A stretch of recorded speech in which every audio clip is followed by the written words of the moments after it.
How's it going today? Hey, Hey. hello.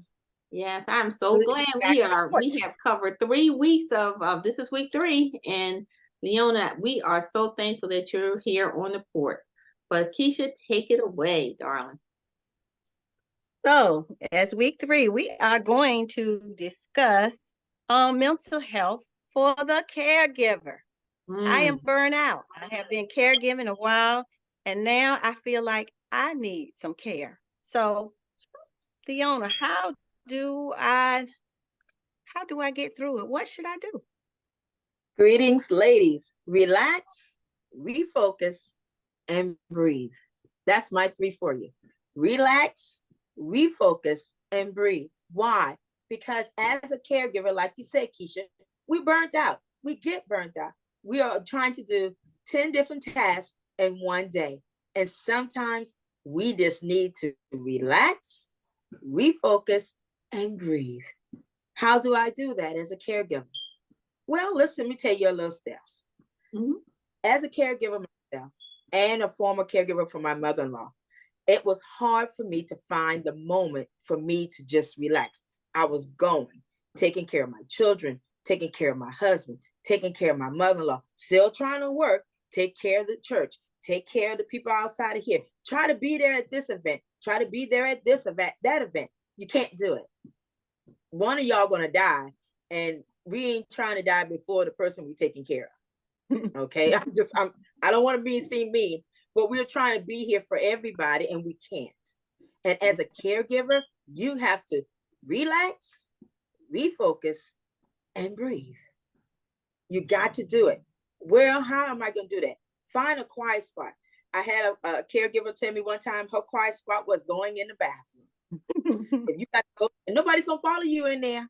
I guarantee you, if they knock on the door, tell them, say, listen, I'm in here making a number 2, 3, and a 4. Don't fall in here. You can't. I go in, at the beginning, I went in the bathroom, I had my phone, I had my whatever I wanted in there with me, a book or whatever that I needed at that moment. And I just sat there. Whether I was doing something or not, I just sat there. Nobody's going to bother you if you're in the bathroom.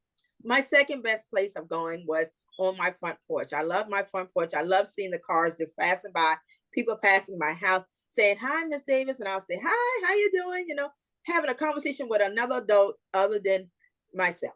And people say, well, how you mean it? I'll be talking to myself sometimes. So excuse my friend, excuse.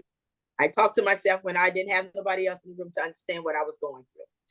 But at the end of the day, I found my porch, the bathroom. I even took a time out to go walk. You never know how refreshing that is till you get out and just smell the air. Just walk. You ain't even got to say, oh, I got to lose pounds. Don't even use that as a focus. Just get out and walk. If it ain't no more than walking from your front door to the end of your street and back, to refocus your mind, because caregiving takes a lot out of you, mentally, physically, and spiritually. So that's why I say refocus, because as you refocus, your brain cells has to come back in line so that you can give the loved one that you're caring for the best care as possible. You can't give it to them if you're not taking care of you. Well, if you frustrate, they're gonna feel it. Well, Leon, I have another question. What if at that particular moment I just can't do it? I just need to say no. Is it okay that I just say no to certain things? Yes, you can't do it all. If they want you at you having a Christmas party, this is December. Everybody's having Christmas parties, jobs having Christmas parties, and you're saying, okay, I'm taking care of my loved one. I'm really just tired. My husband's having a Christmas party at his job and he really wants me there. Should I go? Well, you have 2 options. You can refocus yourself, relax, and prepare yourself for that day, or just say, honey, I can't do it today. It's okay. It is okay to say no. I didn't know that because I thought I had to be at every place at every time. I thought I had to please everybody. I thought I had to be there for everybody. But when my sisters and them stepped in and said, Leona, it's time for you to get some refocusing, to relax, or you're going to burn out, I didn't realize it until it was almost to that point. My face broke out. I could literally paint polka dots on my face, connect the dots. My face had broken out. My energy was low. My mentally was out. I had to learn to say no and ask people for help. It goes back to our first series. Help. You have to learn to say, I can't do it. I can't. I'm okay, but I don't want to be there. I can't do it. But it's your responsibility. No, it's not. Sometimes you have to be firm in love and say, no, I can't. Take that moment while everybody's out the house. When my mother-in-law had her birthday parties, I did not go. People say, well, Leonie, why not? Because I had to find a moment for me to relax. Mm-hmm. If they're going to come get her, I'll get her dressed, but y'all got to come get her. Mm-hmm. Y'all out there, y'all be with her for that moment. But while she's out there partying with them, And I was that's in the not, in my bubble bath. and you know what? That's not selfish. As It is not. as our co-worker says here, she said it's not selfish, it's self-care. It's okay. And it's okay. Okay. Yeah. And it's okay to care about you. I just didn't know that. But when I did learn it, I don't have a problem saying no now. You know, but you have to learn to say no. And if they say you're being selfish, say, you know what? You don't have what I got to do. So thank you. Sometimes you learn who your friends are. Your circle gets small because everybody's not going to be able to understand what you're doing and what you're going through. But notice that I was the daughter-in-law and not her daughter. I got different reactions from people that I didn't even know was looking at what I was doing. People would come up and say, girl, you did an awesome job. And I'd be like, who are you? Mm-hmm. And they'd be looking at you. You don't even notice that they're looking at you. But you get Because encouragement. Exactly. You're too busy wrapped up in doing what you're doing and you're not thinking about nobody else. But people watches you. And sometimes somebody will say that God will send somebody to you to say, it's okay if you say no, baby. It's okay. It's also to let you know that you're an encouragement to people that are out there. So you never know who's watching you, right? Exactly. Not you have to live your life according to that. But yes, somebody else's blessing because maybe there was somebody out there who didn't think they could do it. And now by watching you, they know that they can. Yes. And that's important.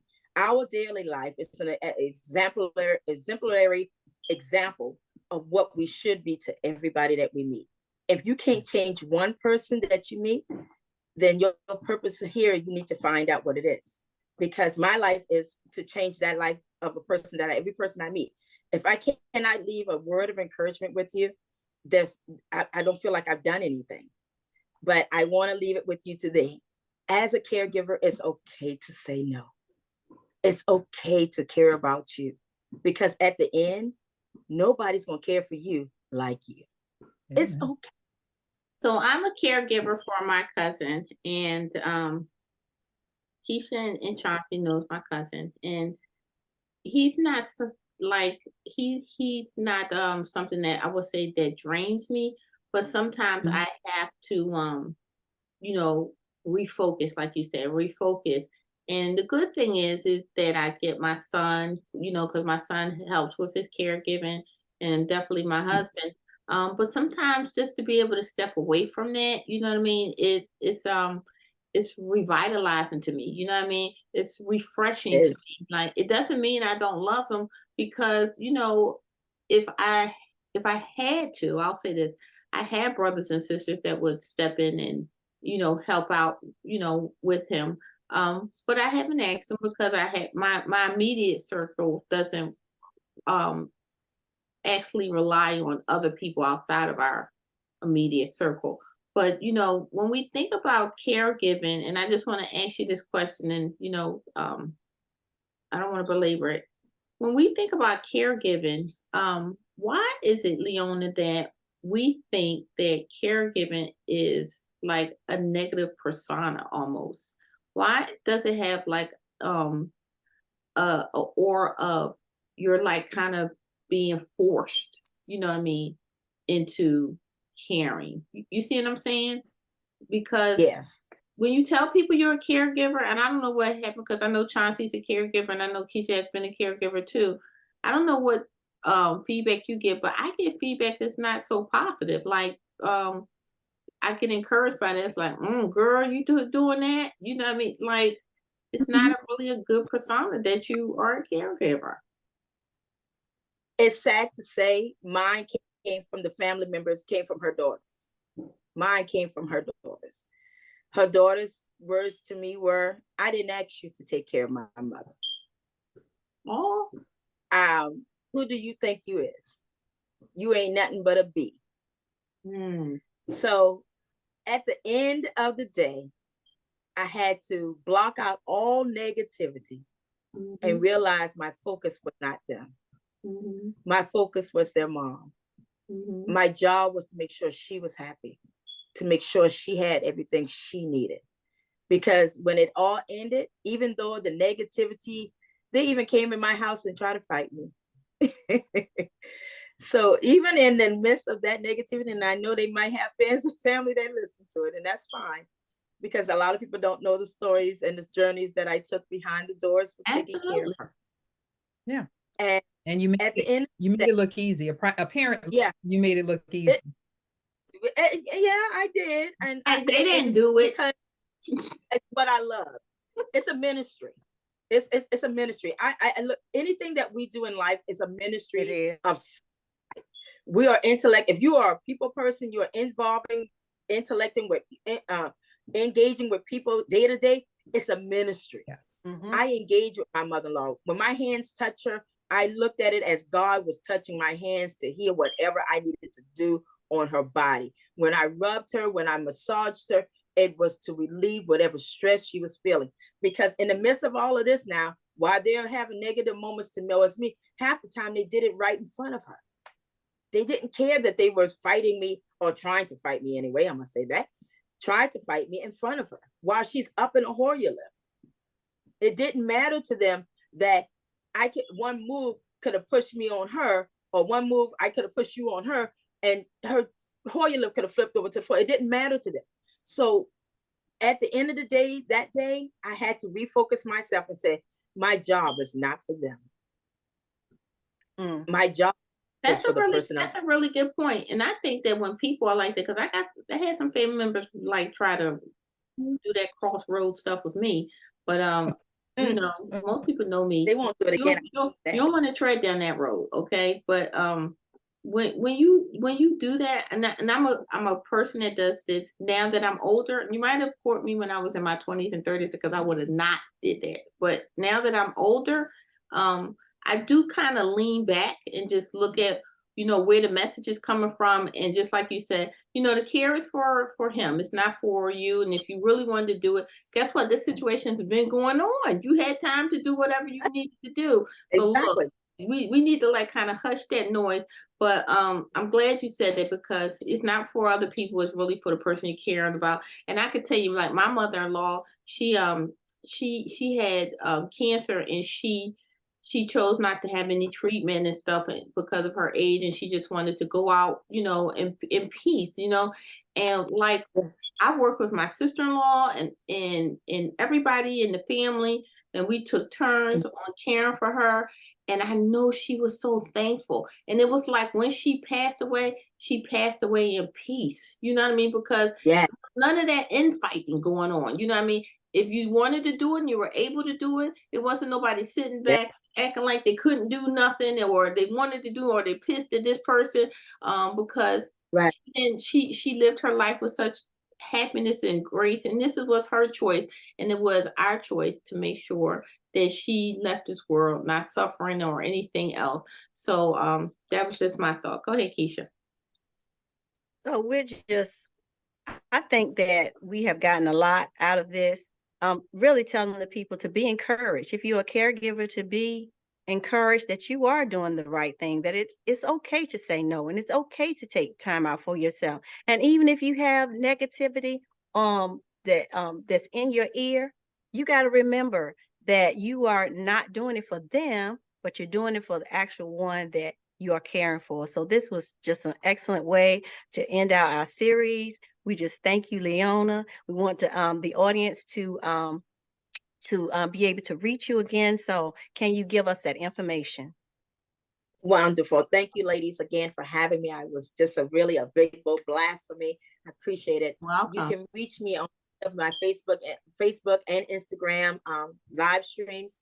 You can catch me there. If you want to messenger me, you can messenger me through Facebook, and I'll be glad to talk to you one-on-one. Absolutely. Great show, Great. great show, great show. Thank you, Leona. Thank you for, giving us such a wealth of knowledge. Every episode was some great nuggets to take away.